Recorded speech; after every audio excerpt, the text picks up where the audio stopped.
Macmillan Audio presents The Wild Oats Project, one woman's midlife quest for passion at any cost, by Rinaldi. Read for you by Kate Udall.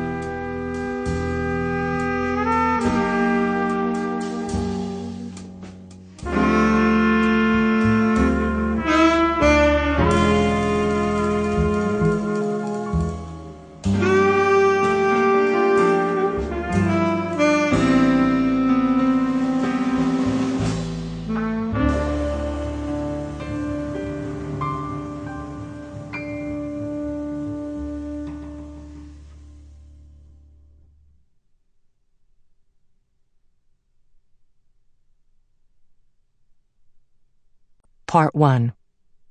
Death of the Good Girl. Sooner murder an infant in its cradle than nurse unacted desires. William Blake, The Marriage of Heaven and Hell. 1. The Threshold. It was a rare, balmy evening in San Francisco. Raindrops splattered the long windows of the second-floor bar overlooking the Castro, blurring its neon signs and the headlights below. As the city's offices emptied for the weekend, the bar filled, the DJ upped the volume, and the waiter delivered the first round of sweating margaritas. I was the only woman, and the only straight person, in the room. Chris, a friend I affectionately called my gay husband, was chatting with his buddies as I reached into my pocket, grabbed my phone, and hit Paul's name. I did it without forethought. The few sips of margarita probably helped me along, but in truth, that night was the perfect storm. It was early. My husband knew I was out with my gay friend, and I wasn't due home for hours. That Friday night in July 2007, some part of me, hidden, yet willful enough to pick up the phone, felt it had license to do whatever it wanted. While I went about my business, it was tracking, with silent precision, the changes in my marriage down to the day. "What are you up to?" I texted. "Just on my couch watching TV." "Can I come over?" Nothing for 5 minutes.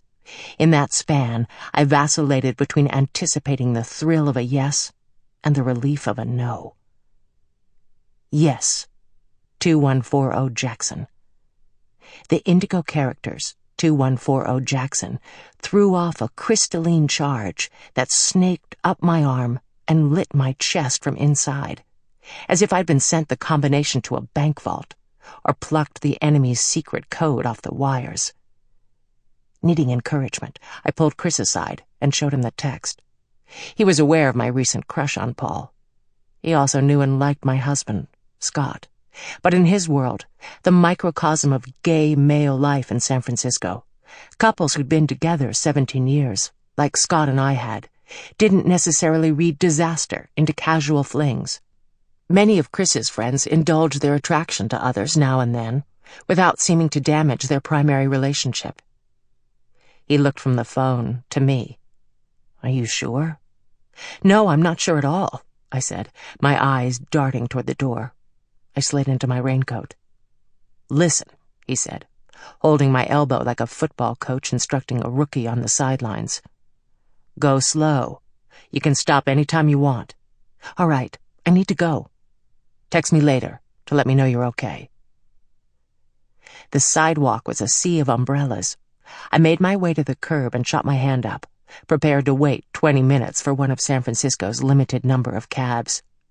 A driver immediately flashed his headlights and pulled over. I gave him the address.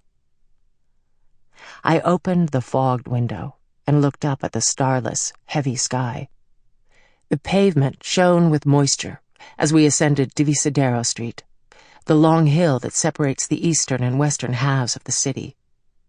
As the rooftops swished by, I mentally retraced my steps, taking one last chance to Sample complete. Ready to continue?